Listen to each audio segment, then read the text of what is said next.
What is up guys, Munash here, and today I'm going to be doing a bit of a showcase on my first rank 3 6-star, which is Nick Fury, even though he's unawakened. So I did take up Nick Fury to rank 3 earlier today, and I said I can explain why. So yeah, yesterday I posted a screenshot of my stash where I had 4 tier 5 basics and 12 tier 2 alphas in the stash, and about half of those were gonna expire soon. So I had a hard time thinking of who I want to rank up next, because there's no one that I really wanted to rank up. And the main reason I didn't rank up Nick Fury sooner is because I was waiting for him to be awakened, or when I actually might need him for a piece of content. But because I had expiring resources, I just thought, why not just do it now, because I'm probably gonna do it eventually anyway. So I already ranked him up, so you're not going to be able to see that. So I'm just going to jump into Act 6, Chapter 3. And this is the first map with the Medusa boss. So I'm going to be taking the evade path, and basically all the champs on this path have some form of evade. And then they all have mesmerized and Pulver as linked nodes. So first up we have Miles Morales with Spry. And so I'm going to be using Nick Fury for most of these fights. So the strategy that I'm going for here is basically I'm going to do a 3-hit combo, because that will make sure that they can't evade because they will be stunned. And then once I have 1.5 bars of power, I'm going to throw my special 1 just to build up my tactical charges. And this is why the Captain Marvel synergy is pretty useful for Nick Fury, because it does extend these tactical charges duration by 1 second, which might not seem like much, but it's actually quite a bit, because it makes it easier to maintain more than 5, and that's really the goal that we want to go after, because then we can't be evaded. So you just keep on seeing evade failed, which is always very nice. And his L1 is actually fairly underrated. I don't think it's just for building tactical charges, because it does also place the disoriented debuff, which lowers ability accuracy by 70%, I believe.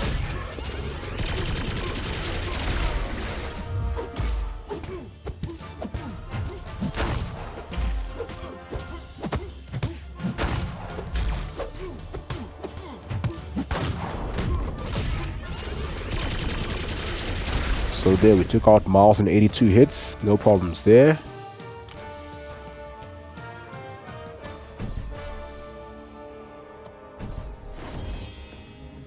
So I basically just want to showcase that despite being unawakened, Nick Fury can still be very useful. And for me, the thing is, I use Quake pretty much everywhere. She's one of my most used champs. I bring her a lot to different quests. So because of that, I'm just going to have Nick Fury in my team anyway, because he just synergizes very well with all the other champs. Because that evade synergy has been game changing for me personally, because I mean, there's so many moments where I might miss up on an intercept or something, or I just miss time in evade or something, and that synergy has just saved me so many times. And just because of that, when I test champs, I often have Quake and Nick Fury as default synergies, because those are synergies that pretty much every other champ can benefit from. But besides that, I also want to show that Nick Fury as a standalone champ is still pretty useful. So I didn't want to use like a synergy team where usually I would be bringing in Angela and Heimdall, so I can actually get a permanent Fury buff to build my tactical charges, because that's like the main debate, is that, you know, without the awakened ability, it takes a lot longer to build up your tactical charges, and you need synergies to actually maintain them permanently. That, and also the significant difference in damage. So here I'm going after Wasp, and basically I'm going to be using the same strategy I used for Miles Morales, where I'm just going to be building my tactical charges until I have at least 5, and then I can start doing full combos and really start doing serious damage.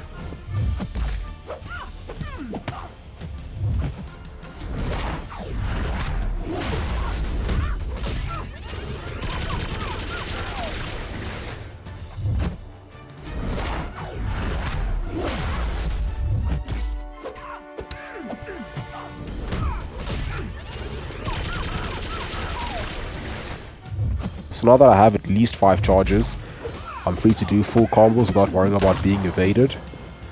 And there she did gain 2 bars of power thanks to Pulford. But rank 3 6-stars, they have much bigger health pools, so you know, taking a bit of block damage isn't as bad anymore.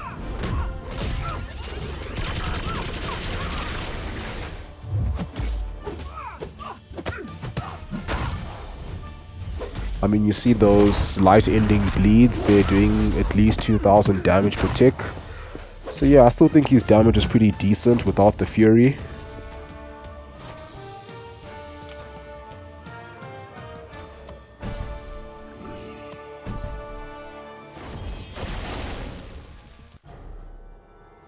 Okay, now we have stock Spidey with Insecurity. And again, pretty much just the same strategy. And for me, just not being able to miss or be evaded is a very valuable piece of utility. I mean, unblockable is also quite nice, and obviously being able to shrug off debuffs when you knock down your opponent is also pretty cool. But for me, it's being able to counter evade and miss. Because back in the day when we used to see the dodge global quite frequently, Nick Fury did pretty well there, even without the SIG ability, just because I could maintain the 5 charges and take opponents out without them evading. And yeah, you don't need to be unblockable for every fight. You don't need, to be doing insane damage for every fight. Even in Alliance War at rank 2, I found him sufficient to be able to solo mini bosses.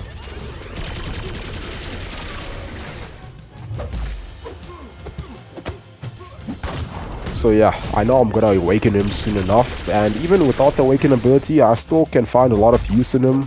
And also I enjoy using him. Like, I find the bleeds very satisfying, I enjoy his animations, the gunshots, just the character designing. So yeah, I'm quite happy about this rank up.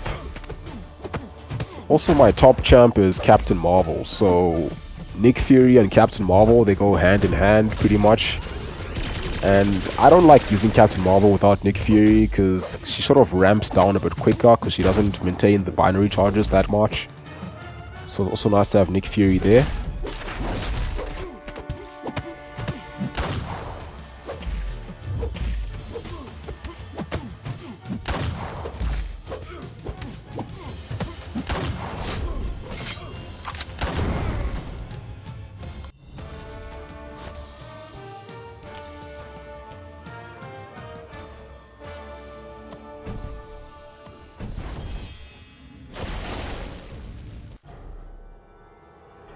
Okay, so the last fight is just going to be this SpiderGranger with Arc Overload.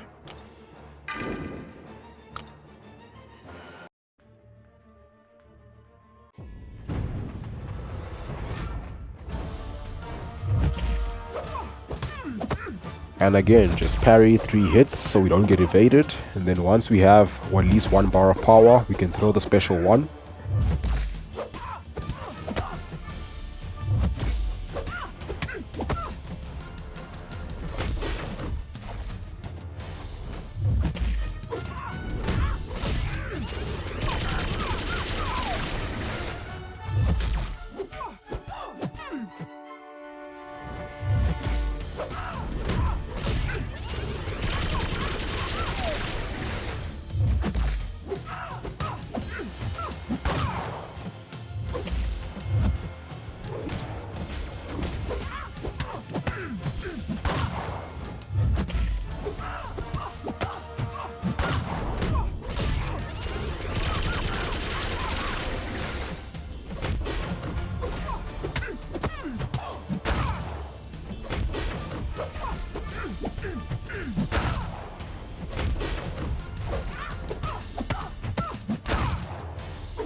Now let's look at more generic matchups. So I'm going to go into Act 6, Chapter 3.2. So I'm going to go up against this Punisher who has 284,000 health. Let's see how quickly he can take this fight down.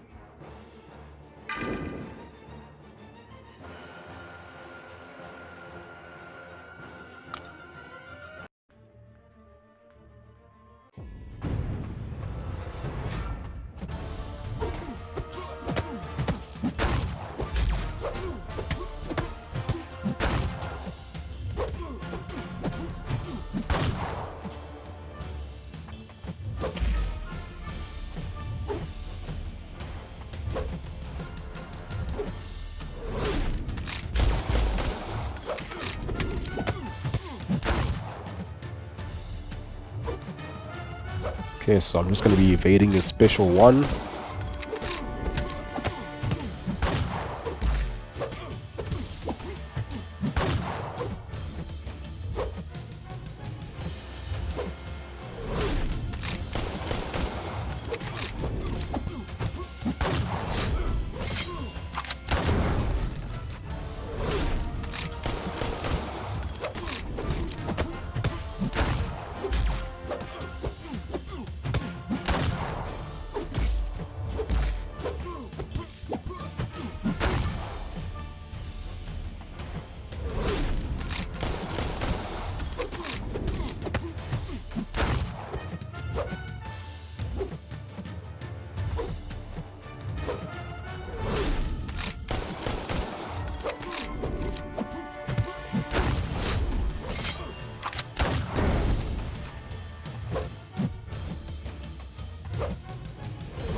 Okay, and he goes down in 71 hits.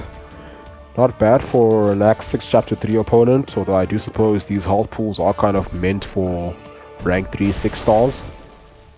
Okay, now we have classic Daredevil, and in this fight we can be a little bit more aggressive because his special 2 is a lot easier to evade than Punisher's.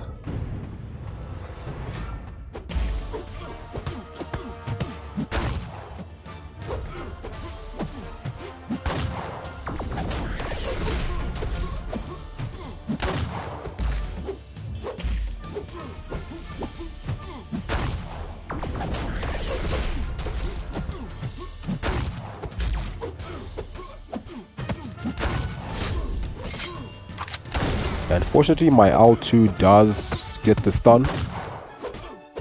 And if you have max stupefy, you'll be able to do 2 full combos.